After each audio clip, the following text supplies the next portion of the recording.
Bismillahirrahmanirrahim. Assalamualaikum warahmatullahi wabarakatuh.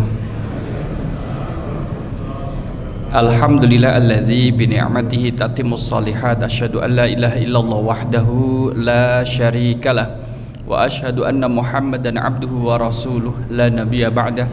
Allahumma shalli wa sallim ala nabiyyina wa rasulina Muhammad sallallahu alaihi wasallam wa ala alihi wa ashabihi wa man tabi'ahu bi ihsani ila yaumiddin, amma ba'du. Bapak Ibu jamaah rahimakumullah, bagaimana kabar hari ini? Sehat? Alhamdulillah sehat. Luar dalam napa luarnya saja tanpa dalam? Insyaallah luar dalam kita sehat, bahagia, syukur.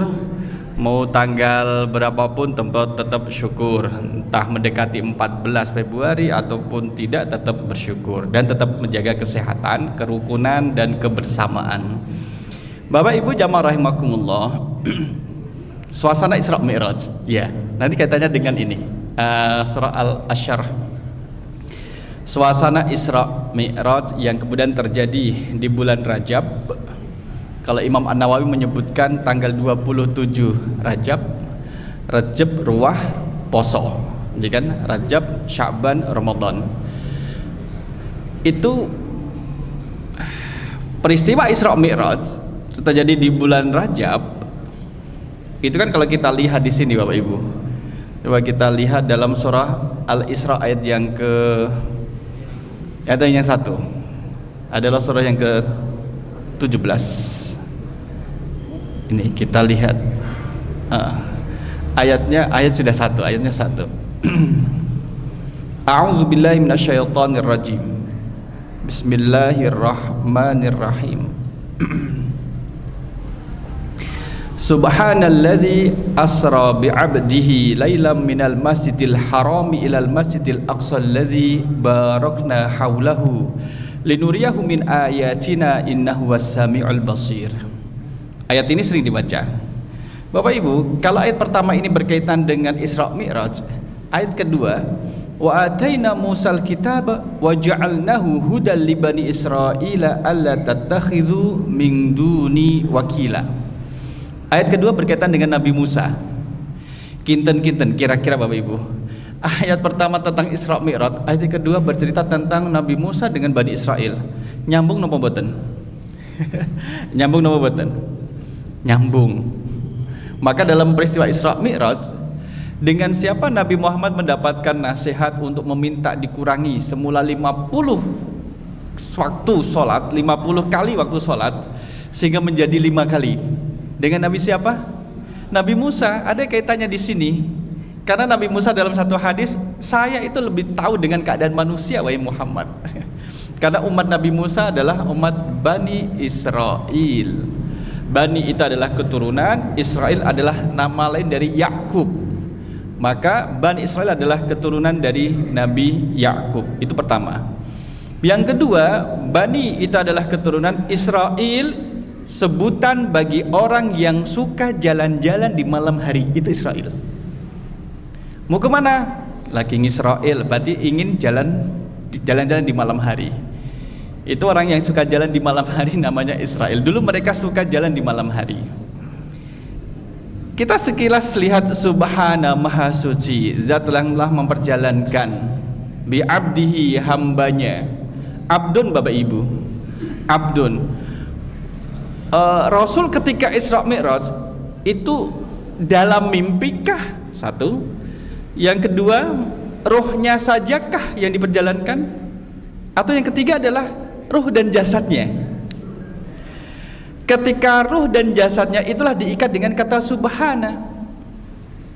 Kalau tanpa subhana, misalkan di luar Al-Quran tanpa subhana, kemudian asra bi abdihi lailan, itu akal pikiran nggak nyambung. Nggak mungkin. Pesawat hipersonik Bapak Ibu, berapa kali kecepatan suara? Kurang lebih 5 kali kecepatan suara. Kurang lebih kecepatan pesawat hipersonik gitu. Itu saja. Kalau kita lihat pilot pesawat hipersonik, pesawatnya itu ada kaca penghalangnya enggak yang melindungi pilotnya? Ada. Kemudian pilotnya menggunakan tabung oksigen tidak? Pakai. Kalau tidak pakai apa yang terjadi? Tidak bisa bernafas. Dengan kecepatan seperti itu orang tidak bisa bernafas. Kalau tidak ada penghalang pesawatnya, tidak ada penghalang kacanya, kira-kira apa yang terjadi? Remuk Pak, dada itu remuk karena tekanan udara yang kuat. Itulah kemudian orang yang kemudian melihat perjalanan Isra Mi'raj, kalau tidak dikaitkan dengan keimanan, maka banyak yang menolak pada waktu itu, dan ada yang kemudian sampai keluar dari Islam, murtad karena keimanannya masih tipis, sehingga tidak percaya dengan apa yang disampaikan Nabi Muhammad SAW. Bi abdihi asra. Asra ini sendiri adalah memperjalankan. Jadi kata kerja aktif Rasul itu diperjalankan, bukan melakukan perjalanan dengan sendirinya, itu bukan, tapi diperjalankan. Itu adalah Rasul Sallallahu Alaihi Wasallam. Kalau kita lihat lagi, Bapak Ibu, di surahnya adalah surah Al-Isra, kita melihat satu tafsir ya, punya Mafatihul Ghaib. Kita akan lihat di sini, kemudian nanti kita akan mendapatkan perjalanan dari Masjidil Haram ke Masjidil Aqsa. Biasanya Bapak Ibu ditempuh berapa lama toh? Kalau di sini Fakhruddin Ar-Razi menyebutkan biasanya ditempuh dalam 40 malam. 40 malam itu perjalanan antara Masjidil Haram ke Masjidil Aqsa. Saya lagi cari kata-kata adalah arba'ina lailatan. Dia menyebut arba'ina lailatan. Jadi biasanya adalah ini. Wa anahu asra fi ba'dil laili min Makkah ila Syami masirata arba'ina lailatan. Biasanya orang menempuh perjalanan dari Masjidil Haram ke Masjidil Aqsa itu 40 hari. Biasanya, normalnya seperti itu. 40 malam. Jadi 40 malam berarti 40 hari. Jadi naik itu sudah naik onta. Kalau PP berapa hari Bapak Ibu? 80 malam. 80 malam berapa bulan? 2 bulan 20 hari, 2 bulan setengah. Kalau misalkan Nabi Muhammad melakukan perjalanan 2 bulan setengah, kemudian atau 3 atau 2 bulan, orang agak menerima kisahnya. Tetapi tidak ada yang menakjubkan, karena itu satu yang biasa. Dipacu dengan kencang kendaraannya boleh 2 bulan PP. Tapi kemudian di sini Allah berfirman Subhana Maha Suci. Berarti peristiwa yang ada di sini itu luar biasa. Di atas kekuasaan manusia yang bisa membuat pesawat hipersonik, masih ada yang maha kuasa gitu. Di atas perkembangan keilmuan dan teknologi manusia, masih ada yang lebih hebat daripada itu, adalah teknologinya Allah Subhanahu wa taala. Dalam kendaraan buruk yang dipakai oleh Nabi sallallahu alaihi wasallam dalam peristiwa Isra dan juga Mi'raj. Lailan Bapak Ibu.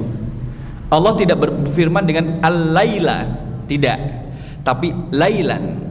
Lailan ini memberi makna tab'id, sebagian dari malam.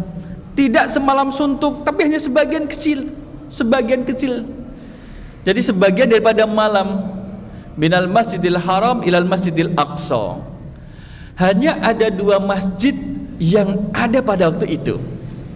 Dan 2 masjid itu bukan berdiri atas bangunan Nabi Muhammad SAW, melainkan peninggalan dari Nabi terdahulu, Nabi Ibrahim alaihissalam. Yang ada waktu itu adalah Masjidil Haram yang ada di Makkah. Sekarang ini kita kenal di dalamnya ada Ka'bah itu. Kemudian Masjidil Aqsa. Kata Al-Aqsa adalah jauh atau terjauh. Masjidil Aqsa adalah masjid yang terjauh. Waktu itu sudah ada Masjid Kuba atau belum? Belum. Ada Masjid Kiblaten? Belum. Masjid Nabawi? Masjid Al-Aman? Oh, mana? Belum ada.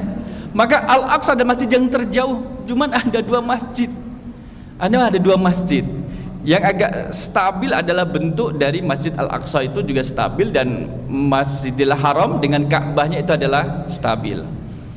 Bapak Ibu, kalau sholat di Masjidil Haram, sekali sholat di Masjidil Haram, katakanlah sholat masjid, itu sama seperti sholat 100.000 kali di Masjid Al-Aman. Bayangkan, luar biasa. Kalau sholat di Masjid Nabawi sebagaimana keterangan yang kemarin, itu berarti sama seperti sholat di Masjid Al-Aman berapa kali? 1000 kali. Sekarang gini, kalau sholat sekali di Masjidil Aqsa, berapa kali sholat di Masjid Al-Aman? Riwayat menyebutkan 500 kali. 500 kali. 500 Masjidil Aqsa, 1000 Masjid Nabawi, 100.000 Masjidil Haram. Ya. Alladzi barakna haulahu linuriyahu min ayatina. Maka Masjidil Aqsa sekitarnya itu subur Bapak Ibu, memang subur. Bahkan penjelasan kita pada surah At-Tin itu pun kemudian terletak di Syam, adalah di daerah Palestina yang tumbuh dengan subur. Baru-baru kali ini kemudian di Khan Yunis sekurang lebih 460 batang pohon tin itu kemudian dicabut oleh Zionis Israel. Dicabut, pohonnya itu dicabutin, Pak. Karena daerahnya memang subur, lebih subur daripada daerah yang diduduki oleh Israel sekarang ini. Linurahim min ayatina, Allah yang memperlihatkan tanda-tanda kekuasaan Allah Subhanahu wa taala. Innahu was-sami'ul basir. Allah Maha mendengar apa yang kemudian disampaikan oleh Nabi Muhammad kepada kaumnya, dan juga Allah adalah Al-Basir, Maha melihat terhadap apa yang terjadi. Yang menariknya Bapak Ibu, ketika Rasul SAW mengumpulkan orang-orang kafir Quraisy Makkah, kemudian dikisahkan telah melakukan perjalanan Isra Mi'raj, kan pada memberontak, nggak mungkin Muhammad, nggak mungkin. Artinya orang yang pernah ke Baitul Maqdis atau ke Masjidil Aqsa itu kan kemudian menantang. Sekarang gini Muhammad, apa yang kau sampaikan itu sudah tidak masuk akal dalam waktu semalam. Kami saja 40 malam itu sekali jalan. Itu pun setiap malam perjalanan terus menerus. Apalagi kalau tambah istirahat akan lebih lama. Sekarang gini, saya tidak percaya dengan engkau yang sampaikan waktunya. Sekarang tantangan kedua adalah ceritakan bagaimana bentuk Masjidil Aqsa. Masjidil Aqsa kemudian diminta untuk diceritakan dan kemudian dikisahkan Masjidil Aqsa kayak apa. Nabi Muhammad SAW kemudian menjelaskan bagaimana bentuknya, kemudian Masjidil Aqsa. Jangan-jangan Masjidil Aqsa Klaten? Oh enggak, bukan Klaten. Nah inilah bangunannya jamaah rahimakumullah. Ini ada Masjidil Aqsa, ada Qubbatus Sahra. Kalau Qubbatus Sahra adalah yang warna kuning. Yang kemudian di sini inilah Masjidil Aqsa-nya di sini. Kemudian berada di satu kompleks yang luas. Kemudian ini ada tembok ratapan. Nah ini kompleksnya kompleks Masjidil Aqsa. Nah ini kelihatan di sini, agak luas nih di sini. Iya. Saya sendiri belum pernah ke sini. Mungkin Bapak Ibu di antara jamaah Masjid Al-Aman sudah ada yang pergi ke Masjidil Aqsa, entah dalam kunjungan kemanusiaan atau kemudian paket dari umroh. Nih Masjidil Aqsa di sini. Kompleksnya di sini. Pada masa Umar radhiyallahu anhu ketika menaklukkan Palestina, orang Nasrani diberi kebebasan, silahkan kalian beribadah sesuai dengan keyakinan mereka, keyakinan kalian. Orang Yahudi silahkan kalian beribadah sesuai dengan keyakinan kalian. Itu diberi kebebasan. Tapi sikap itu kemudian tidak muncul sekarang ini ketika Zionis menempati dan menduduki tempat tersebut. Nah, jamaah rahimakumullah, kembali di sinilah. Nih. Subhanalladzi asra bi 'abdihi, peristiwa yang luar biasa. Rasul menyebutkan bagaimana bentuk lantai Masjidil Aqsa, bagaimana kemudian tiang-tiang yang menyangga kubah dan juga dinding dari Masjidil Aqsa. Orang yang pernah ke Masjidil Aqsa tidak bisa menyanggah apa yang disampaikan oleh Rasul, tidak bisa. Karena terjadi kocok-cokan. Benar. Yang disampaikan Muhammad itu betul. Meskipun tidak masuk akal waktunya, tapi betul dia bisa menyebutkan. Beberapa pertanyaan dari mereka, bagaimana bentuknya, sisi luarnya, ada apa di luarnya, bisa dijelaskan oleh Nabi Muhammad SAW. Jadi mereka tidak bisa memungkiri lagi. Misalkan kalau kita orang Jogja, ayo buktinya apa? Kalau jenengan itu orang Jogja, coba ceritakan tentang Tugu. Wah, dikisahkan terkait dengan Tugu. Yang Tugu yang kemudian yang kepalanya bulat, kemudian yang lancip. Dari Tugu ke selatan ke arah mana? Paham. Kemudian ke arah barat sampai mana? Perempatan Pingit. Kalau nanti kemudian ke utara sampai perempatan yang ada selokannya itu. Kalau ke timur sampai mana? Jalan Jenderal Sudirman. Oh, paham ya gitu. Dari Tugu kemudian ke selatan kurang lebih ada 46 angkringan sisi kiri dan 15 angkringan sisi kanan, sampai hafalnya. Misalkan angkringan yang nomor 13 itu hanya jual makanan, tidak ada minumannya. Tapi angkringan yang nomor 43 itu gerobaknya dia pinjam dari tetangganya. Sampai paham dia. Sampai paham. Itu ada nasi kucing, ada sego macan dan sebagainya. Punya sego lebih besar dari nasi kucing adalah sego macan. Itu adalah bukti kalau kemudian bisa menjelaskan karena sudah pernah ke sana. Bahkan Rasul SAW menyebutkan besok 2 hari lagi akan datang kafilah dagang dari Syam, yang paling depan adalah onta yang warna sekian-sekian dan dinaiki oleh si fulan. Ternyata ditunggu. Ketika matahari terbit, kita mari diam-diam kita buktikan omongannya Muhammad. Betul nggak yang disampaikan? Diam-diam. Ternyata betul. Yang disampaikan Nabi Muhammad adalah betul. Inilah kemudian oleh-oleh daripada Isra Mi'raj ini, jamaah rahimakumullah, Allah mau menguatkan Nabi Muhammad SAW untuk menghadapi tantangan dakwah yang lebih besar dan lebih berat. Allah kuatkan dengan Isra Mi'raj. Dan sholat yang menjadi oleh-oleh itu menjadi bekal penguat menegakkan pundak untuk tetap berdiri menyebarkan dakwah Islam. Kalau kita tarik mundur dari Isra Mi'raj, sebelum Isra Mi'raj, Rasul sallallahu alaihi wasallam itu mengalami peristiwa sedih namanya Amul Huzni, tahun kesedihan. Pamannya, siapa nama paman Rasul? Abu Thalib. Itu wafat, meninggal dunia. Istri beliau Khadijah binti Khuwailid itu juga wafat. Orang yang membackup Nabi SAW dari sisi bantuan perlindungan fisik ya, keamanan, itu kan Abu Thalib. Boleh jadi orang itu mengejek Nabi Muhammad, mengatakan Nabi Muhammad adalah dukun, kemudian pembaca mantra, kemudian pembohong, kemudian penyihir, semua disematkan pada Nabi Muhammad. Cuman mereka masih wanti-wanti jangan sampai menyakiti fisiknya. Abu Thalib masih ada. Tapi ucapan yang menghina itu tetap ada. Khadijah binti Khuwailid kemudian membackup dana dakwah Islam pada waktu itu. Bapak Ibu jamaah rahimakumullah, Sofi Ruhman Mubarakfuri dalam Ar-Rahiqul Maktum menyebutkan Khadijah itu pernah memegang sepertiga kekayaan orang Mekah. Kekayaan orang Mekah dikumpulkan, sepertiganya itu dimiliki oleh Khadijah binti Khuwailid. Berarti kan orang kaya. Itu orang kaya. Dan saudaranya Khadijah masih ada hubungannya adalah, kalau tidak salah ada Habibah atau Habib, itu ada supplier biji gandum ke Makkah. Kalau orang sampai menyakiti Nabi Muhammad dan kemudian diketahui oleh Khadijah binti Khuwailid, kemudian Khadijah tidak terima dan menyampaikan kepada saudaranya, wahai saudaraku, jangan pernah kirim biji gandum ke Makkah, maka orang satu kota Makkah tidak akan bisa makan roti dan gandum. Gitu. Jadi menjadi seorang muslim yang kaya itu menjadi penting. Misalkan Bapak Ibu ada yang kemudian supplier ayam di Yogyakarta. Jangan macam-macam sama dia. Beliau itu supplier ayam. Kalau sampai ada apa-apa dengan dia, bisa jadi kita nggak akan pernah makan ayam, tidak pernah makan telur. Paling kita kena bulu ayamnya itu dikirim ke sini. Hati-hati, karena punya pengaruh penting yang di situ. Atau kita supplier apa, beras apa gitu dan sebagainya, ya kan? Atau supplier jagung. Kalau dia cuma jagung, iya, tapi kalau langka, wow, mahal. Kita yang punya ayam, waduh, dikasih gak ada jagung, nggak susah. Yang kemudian menjadi mahal.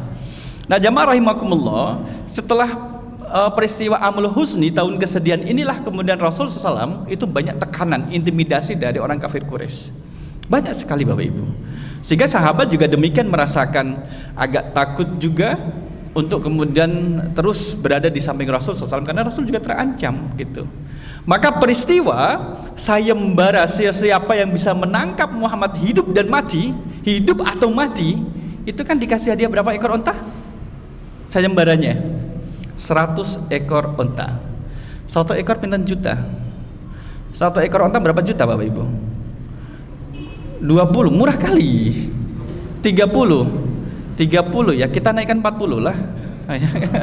Biaya pengiriman ke sini bagaimana? 50 lebih enak ya. 50 kali 100 ekor sama 50 juta kali 100 ekor berarti berapa miliar? 5 miliar. Oh, kita naikkan jadi 5 miliar.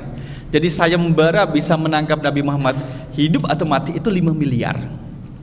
Kan pernah terjadi ketika Nabi Muhammad SAW dengan Abu Bakar As-Siddiq dalam perjalanan ketemu dengan salah satu peserta sayembara. Sudah ketemu. Apesnya adalah orang yang mencari Nabi Muhammad tidak pernah melihat muka Nabi Muhammad kayak apa. Jadi nggak tahu gitu. Jadi ada baiknya memang Bapak Ibu yang tidak punya media sosial itu santai saja gitu. Kemarin ketika kami sedang perjalanan dengan salah seorang artis itu, saya tanya, enak ya Ustaz? Ketemu orang pada minta foto, wah enaknya gimana Bu ya? Kita baru makan kemudian terus terganggu dengan foto, suruh senyum gitu. Makan lagi pilih jalan ketemu orang diajak foto. Malah lebih enak jadi orang tidak terkenal gitu. Jadi kalau Bapak Ibu jadi orang tidak terkenal, kita makan di angkringan kan santai aja. Oh enggak ada yang terkenal. Jadi enggak terkenal. Tapi kalau jadi orang terkenal sampai saya bilang, ada yang gitu, ngangkat jadinya. Iya, dia, sini selfie gitu. Malah saya menjawab, sini selfie sama dia gitu. Kita iya. Ya, dia kemudian kayaknya Ustadz yang di TV itu ya, iya sini. Malah saya mempromosikan ya gini. Nah, itu. Tapi yang dikenal tetap artisnya, bukan saya. Nah, dari situ jamaah rahimakumullah, karena sudah berat beban Rasul dalam berdakwah di Makkah, hampir-hampir bisa dikatakan tidak ada lagi harapan orang Makkah bisa diajak masuk Islam, maka Rasul kemudian membelokkan sayap dakwahnya ke Taif. Bukan meninggalkan, tapi pindah ke Taif. Dan Taif sekarang ini jamaah rahimakumullah itu kan masih di bawah Makkah. Taif, kota Taif. Ini Arafah, ini Taif. Taif. Ini kereta gantung Taif. Ini kalau kita naik kereta gantungnya nanti akan kelihatan Bapak Ibu. Taifnya adalah kita lihat Ibnu Abbas. Gerbang Ibnu Abbas Taif. Di Taif. Apakah kelihatan? Nah, alhamdulillah bukan foto saya. Bapak Ibu kalau ke Taif kurang lebih pinten jam ya? 1 jam lebih kayaknya, 40 mil itu dari arah Makkah akan ketemu dengan Taif di sini. Maka ini ada namanya Bab Ibnu Abbas. Pintu gerbang Ibnu Abbas. Apanya Rasul? Ibnu Abbas itu? Apanya Rasul kira-kira? Ponakan apa sepupunya? Sepupunya Nabi Sallallahu Alaihi Wasallam.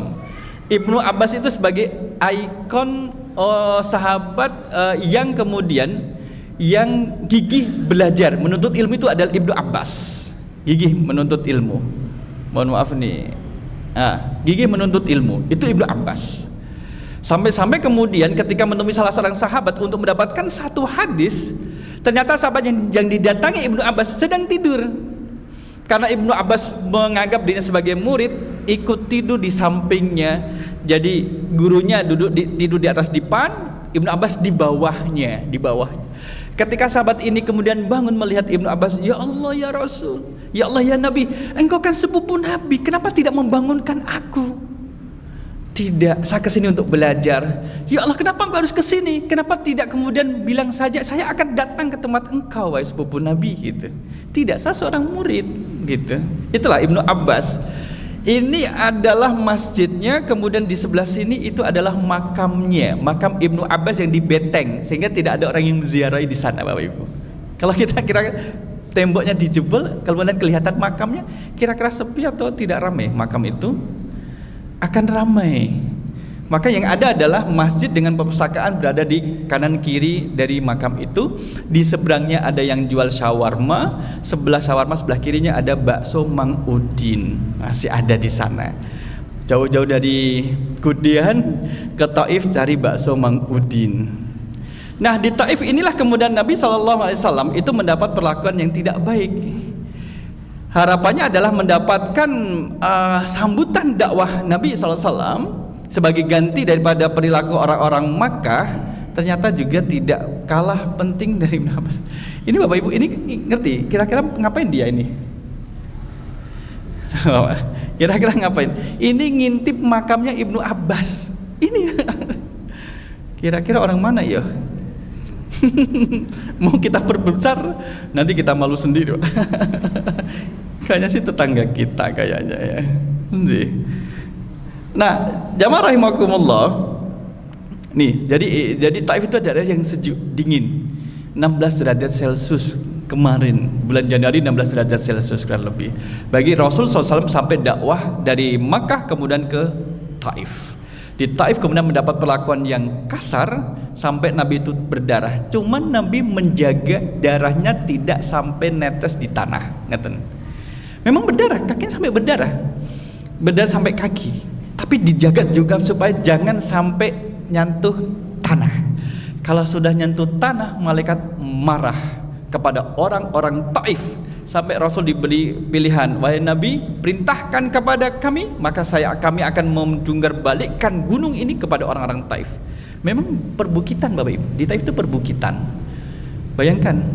Tapi Rasul kemudian dengan sifat lemah lembutnya berdoa, Allahumma hdi qaumi fa innahum la ya'lamun. Ya Allah, berilah petunjuk kepada kaumku, orang-orang Taif yang dimaksud. Fa innahum la ya'lamun, mereka tidak tahu tentang Islam ya Allah. Mereka menyakiti, menyemooh, melempar dengan apa yang mereka punya, baik batu, kerikil, tanah yang keras, kotoran dilemparkan kepada Nabi sallallahu alaihi wasallam. Sifat Nabi Muhammad sampai sedemikian itu Bapak Ibu terhadap orang-orang Taif. Doa Nabi Muhammad ini, doa Nabi Muhammad, karena ke Taifnya adalah disebutkan dalam sirah, salah satu pendapat menyebutkan 2 tahun sebelum hijrah, dan Fathu Makkah itu adalah tahun ke-8 Hijriah. Jadi antara Fathu Makkah dengan Taif itu selisihnya berapa tahun? 10 tahun. Wa ra'aitan nasa yadkhuluna fi dinillahi afwajah. Nah, afwajah, dan engkau melihat wahai Muhammad, orang-orang masuk Islam berbondong-bondong. Salah satu mereka adalah orang-orang Taif yang jumlahnya sangat banyak. Itu mereka masuk Islam berbondong-bondong. Orang Yaman, orang Taif itu berbondong-bondong, bukan 1, 2, 3, 1, 2, tidak, tapi kayak jebol desa langsung kemudian mereka beriman pada Nabi sallallahu alaihi wasallam. Rasul sallallahu alaihi wasallam wafat, kemudian diganti dengan Khalifah Abu Bakar As-Siddiq. Kita lihat sejarah orang Taif, banyak terjadi pemurtadan. Maka orang Taif, salah satu pimpinan mereka adalah mengatakan, wahai orang-orang Taif, kita termasuk orang-orang yang terlambat masuk Islam, maka jangan menjadi orang yang pertama keluar daripada Islam, menjadi orang yang murtad. Jadi doa Nabi itu diijabai oleh Allah setelah 10 tahun. Allahumma hdi qaumi fa innahum la ya'lamun. So kalau kita ada doa, sudah 3 hari, ya Allah sudah 3 hari belum diijabahi, doa lagi, ulangi lagi. Sudah 3 bulan, 3 tahun, belum lagi, terus berdoa, maka Allah akan mengabulkan pada waktu yang tepat. Ma min muslimin yad'u bi da'watin laisa fiha ismun wala qati'atu rahimin illa atallahu ihda min salasin. Jadi seorang muslim yang berdoa, dalam doanya tidak ada unsur berbuat dosa dan memutus tali silaturahim, maka Allah kasih 1 dari 3 pilihan yang ada. Gitu kan, aku beri 1 dari 3 pilihan yang ada. Jadi itu 1. Yang pertama adalah imma ayu ajjalalahu da'watuhu, Allah segerakan, dikabulkan dan segera. Kalau 3, Allah akan ganti dengan pahala di akhirat. Kalau tidak, Allah selamatkan dari doa tersebut. Jadi tidak ada kata rugi. Orang yang berdoa itu tidak ada rugi. Allah akan kabulkan, kalau tidak Allah akan beri pahala setiap untayan doa yang kita panjatkan. Atau ketika tidak dikabulkan, ternyata di situ Allah bermaksud untuk melindungi kita.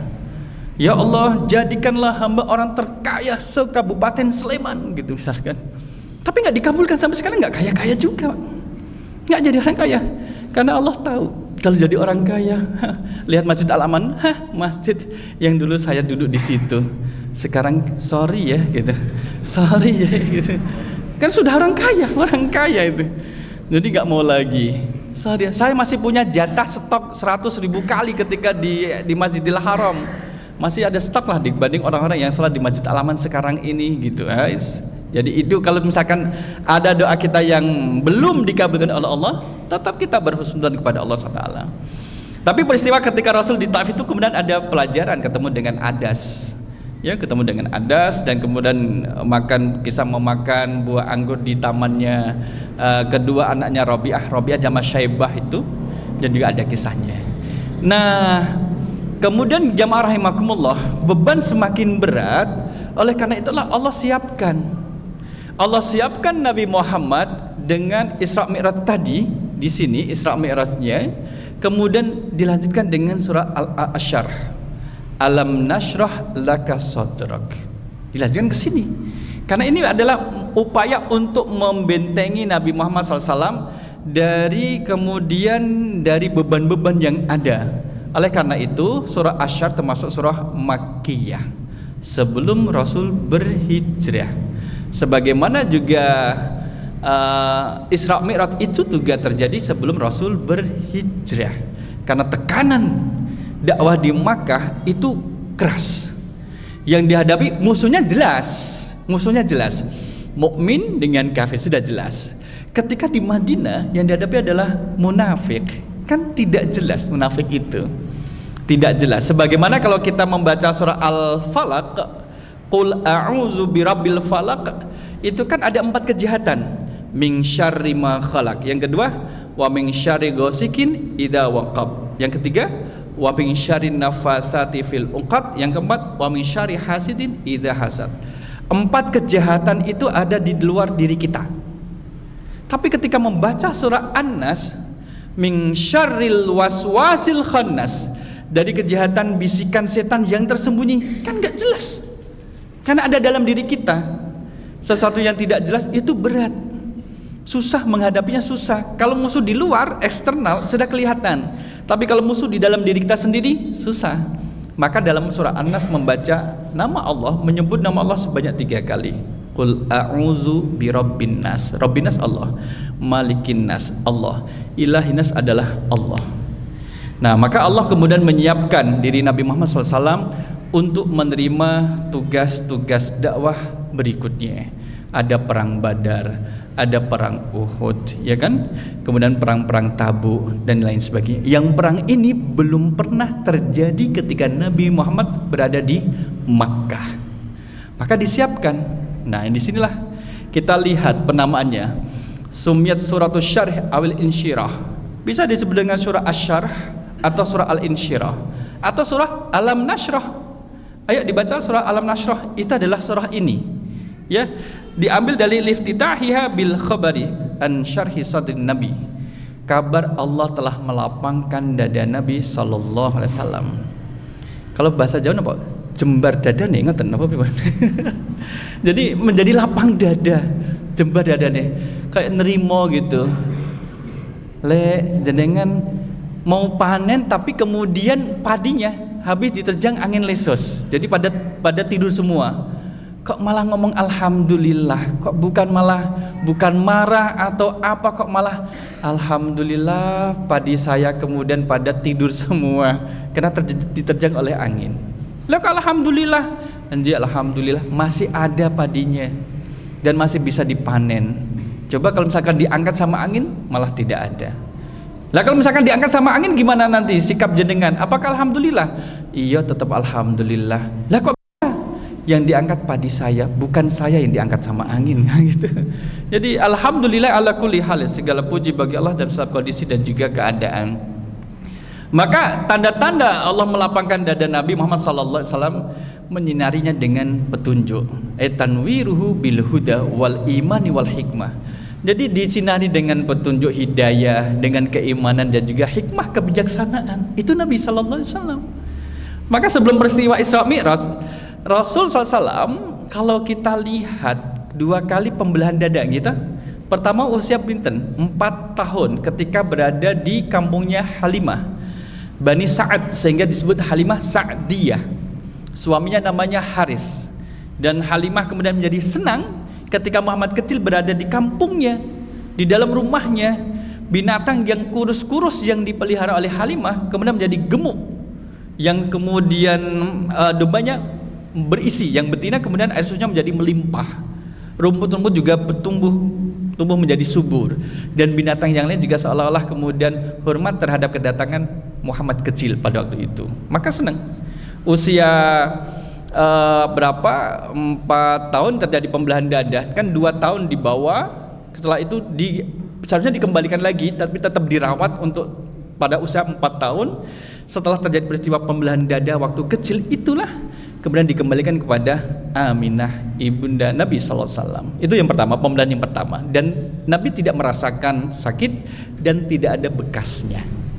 Yang kedua adalah pembelahan dada sebelum peristiwa Isra Mi'raj. Dan sebelum itulah saya mencari satu hadisnya, hadis tentang pembelahan dada Nabi SAW.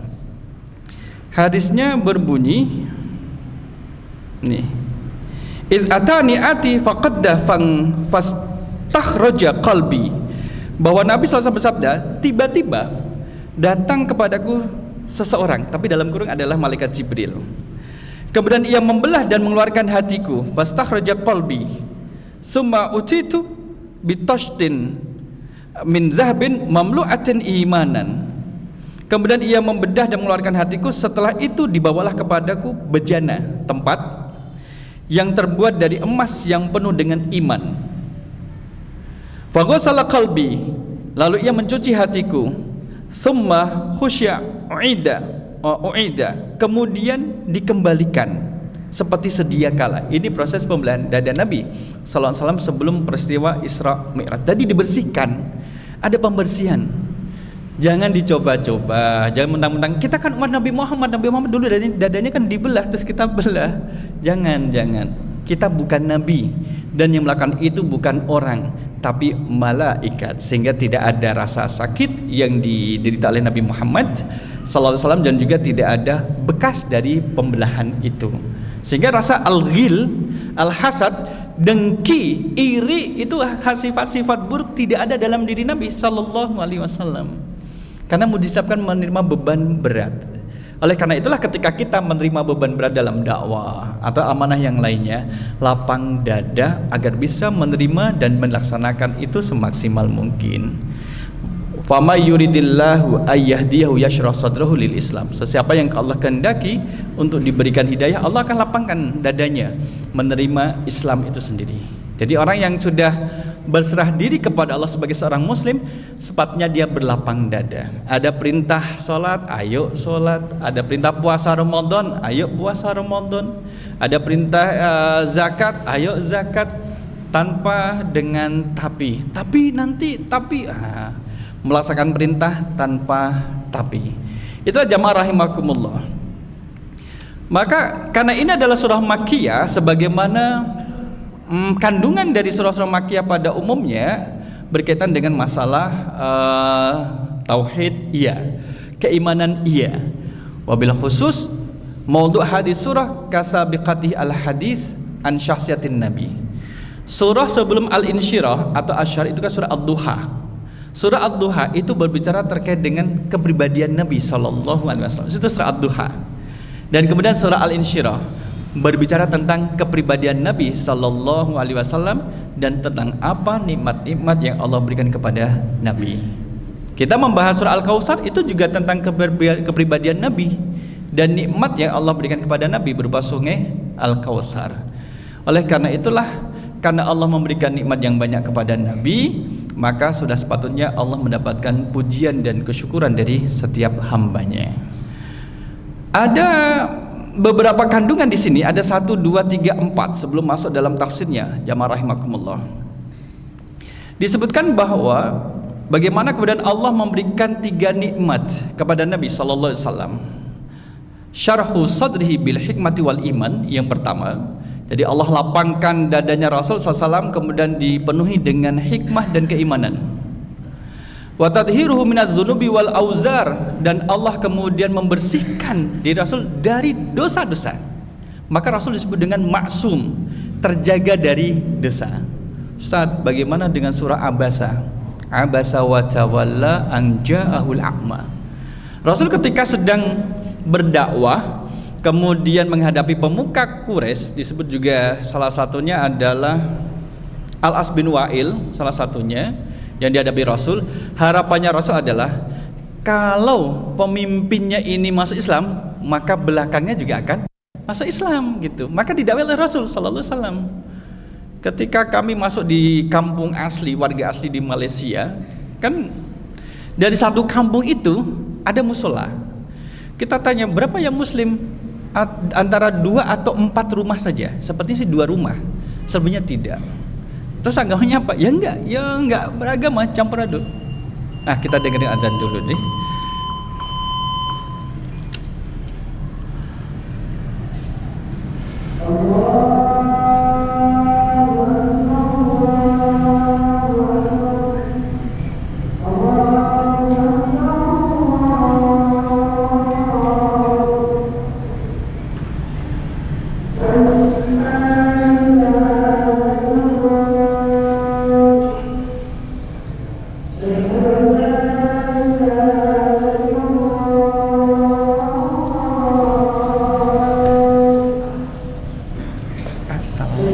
Sudah sehat? Sudah sehat.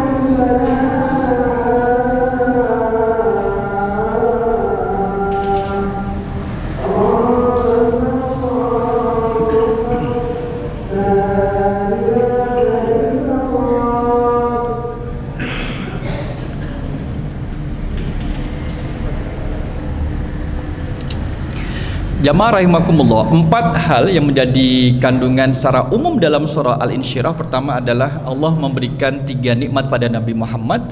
Yang pertama adalah melapangkan dadanya.